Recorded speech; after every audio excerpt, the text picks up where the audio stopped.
안녕하세요, 리바이버입니다. 현대차의 신형 경차 캐스퍼 프레임 강성 비교 영상 1편 바디에 이어 2편 샤시에 대해 알아보겠습니다. 샤시는 서스펜션 및 차체의 모든 하중을 지지해주는 중요한 부품입니다. 프론트 서브 프레임은 가장 핵심적이고 이야기가 길어질 것 같아서 리어 서스펜션부터 시작해 보겠습니다. 리어 서스펜션은 멀티링크가 아닌 토션빔 타입입니다. 경차의 경우에는 멀티링크를 위한 공간이 나오지 않을 뿐만 아니라 토션빔의 특징이 경차의 특성과도 매칭성이 높기 때문에 토션빔 타입이 가장 적합합니다. 토션빔의 특징을 설명드리면 구조가 단순하고 부피가 작기 때문에 실내 공간을 넓게 뽑아낼 수 있으며 무게가 가볍습니다. 제작 공정이 멀티링크 대비 상대적으로 적고 제조 비용이 저렴한 것 또한 경차의 특성에 걸맞는 장점이라고 할 수 있습니다. 이 캐스퍼의 토션빔을 보시면요, 모닝의 그것과 거의 똑같습니다. 보시면 상단에 구멍이 4개 더 뚫린 것 말고는 똑같다고 생각할 정도로 다른 부품들의 위치도 동일합니다. 그래서 캐스퍼와 모닝의 리어 서스펜션을 이렇게 오버랩을 해봤을 때도 거의 100% 일치한다고 볼 수 있을 정도로 비슷합니다. 그래서 동일한 부품을 공유하는 것이 아니겠나 하는 생각이 들고요. 다만 기존 부품에서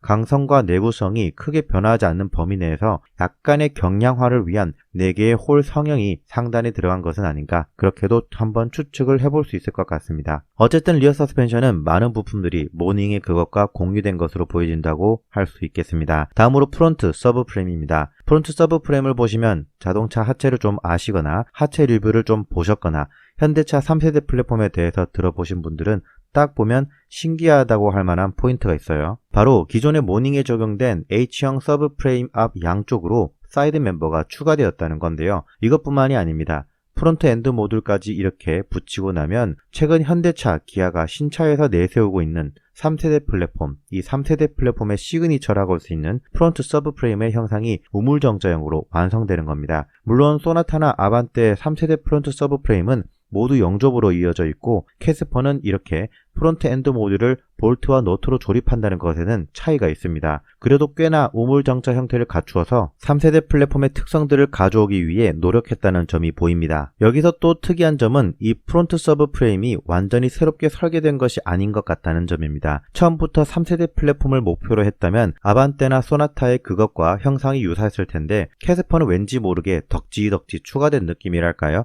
그런 게 느껴지는데요. 이 부분에 대한 저의 추정은 이렇습니다. 현대차는 캐스퍼를 3세대 플랫폼의 서브 프레임 형상을 구현함으로써 주행 성능과 안전성을 높이려 했지만 기존의 모닝의 프론트 서브 프레임을 활용하려고 했던 것 같습니다. 그런데 사이드 멤버를 프론트 좌우로 용접을 하려고 했더니 프론트 로우암의 A 포인트에 볼트를 조립할 수 있는 공간이 나오지 않았던 거죠. 그래서 노란색 이 파이프가 용접되어 있는 갈색 부품을 중간에 또 용접을 하고 연장된 부위에 다시 사이드 멤버를 용접한 형태로 만든 것 같습니다. 그러면 여기 노란색 파이프 구멍을 통해서 로우암 A 포인트에 볼트를 조립할 수 있겠죠. 제가 캐스퍼의 프론트 서브 프레임이 모닝의 프론트 서브 프레임을 활용하여 설계적으로 개선한 제품이라고 생각하게 된 근거가 3가지 있습니다. 첫 번째는 아무리 봐도 깔끔한 순정 상태가 아니라 부품들이 덧대고 덧대면서 용접된 것 같은 이 3D 도면입니다. 두 번째는 모닝과 캐스퍼의 H형 프론트 서브 프레임의 형상이나 외관이 너무나도 유사하기 때문이고요. 마지막으로 3번째는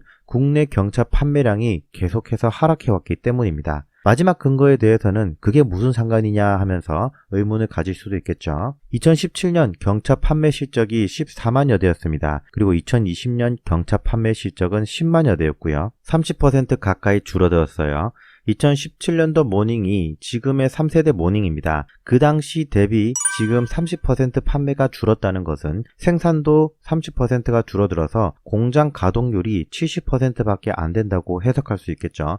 대략적으로 생각해 보는 겁니다. 반대로 언제든지 구매율이 다시 높아지면 공장 가동률을 100%로 돌릴 수 있는 거예요. 그러니까 지금 30%의 여유가 있으면 당연히 기존에 설계된 제품을 활용하는 게 현대차 입장에서는 신차 개발비를 아낄 수 있겠죠. 이렇게까지 하고 온라인 판매까지 했는데 가격은 왜 그따구? 어쨌든 현대차는 캐스퍼의 프론트 서브 프레임을 우물정자 형태, 즉 3세대 플랫폼의 형태로 만들어냈습니다. 이 3세대 플랫폼의 서브 프레임은 2세대 플랫폼의 서브 프레임이 바디와 연결되는 포인트가 4개였던 것에 비해 6개로 늘어나면서 바디와 샤시가 좀 더 일체화된 것처럼, 좀 더 하나가 된 것처럼 응답성이나 주행 안정성 측면에서 장점을 가집니다. 또한 신규 설계된 3세대 플랫폼 수준은 아니더라도 전방 충돌 시에 충격 분산 효과도 어느 정도 보여줄 것 같고요. 그래서 저는 이것을 3세대가 되려고 한 2.5세대 경차 플랫폼이라고 하고 싶네요. 자, 이렇게 두 편의 영상을 통해서 캐스퍼는 모닝보다 더 튼튼해졌는지 바디와 샤시 정비 지침서와 차체 매뉴얼로 알아봤는데요. 1편 바디에서 빠진 내용 중에 하나가 구조용 접착제였는데 모닝과 캐스퍼는 큰 차이는 없었습니다. 다만 캐스퍼가 1열 도어 쪽 차체 구조용 접착제가 모닝의 경우 안쪽에만 있었던 것에 반해 바깥쪽에도 추가되었다는 점이 달랐는데요. 큰 차이는 아니죠. 모닝 정도면 레이에 비하면 완전 해자인 거예요. 마지막으로 캐스퍼 차체 강성에 대한 영상의 결론입니다. 프론트 서브 프레임은 3세대 플랫폼의 구조를 일부 따르고 있고 A, B 필러의 핫 스탬핑 적용 및 고장 역강 적용 범위가 모닝보다 확대되어 전반적인 차체 강성이 높아졌을 뿐만 아니라 주행 성능이나 안정성에서도 모닝보다 확실히 좋아졌을 것으로 보여진다. 다만 방진 패드가 일부 삭제되고 언더코팅 두께가 얇아졌을 뿐만 아니라 현재 차체 매뉴얼에는 캐비티 왁스 도포가 없는 것으로 볼 때 이 부분은 아쉽다 라고 결론 지을 수 있겠습니다.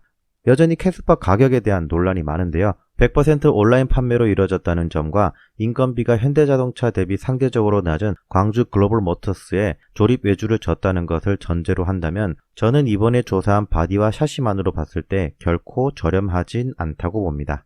그리고 네티즌들이나 제가 인터넷이나 유튜브를 통해서 캐스퍼가 비싸다 아니다를 얘기하는 것에 큰 의미는 없다고 저는 생각합니다. 그 이유는 현대차가 캐스퍼의 초반 시장 반응을 보고 신차 효과 이후에도 판매율이 꾸준히 나오지 않고 계속해서 하락한다면 연식 변경에서는 고객 선호 사양으로 등급을 조정하고 상품성을 개선하고 필요하다면 전년 모델 대비 가격을 동일하게 갈 수도 있는 겁니다. 결국 제품의 상품성이 고객의 반응으로 이어질 것이고 고객의 반응에 따라 가격이 결정될 거라고 저는 생각합니다. 만약 고객의 수요가 꾸준히 이어진다면 비싸다고 하는 사람들은 애초에 구매할 생각이 없는 사람들이라고 보는 게 맞겠죠. 이렇게 캐스퍼의 차체와 샤시에 대한 정보를 모닝과 비교해보는 시간을 가져봤습니다. 저는 지금까지 리바이버였습니다. 감사합니다.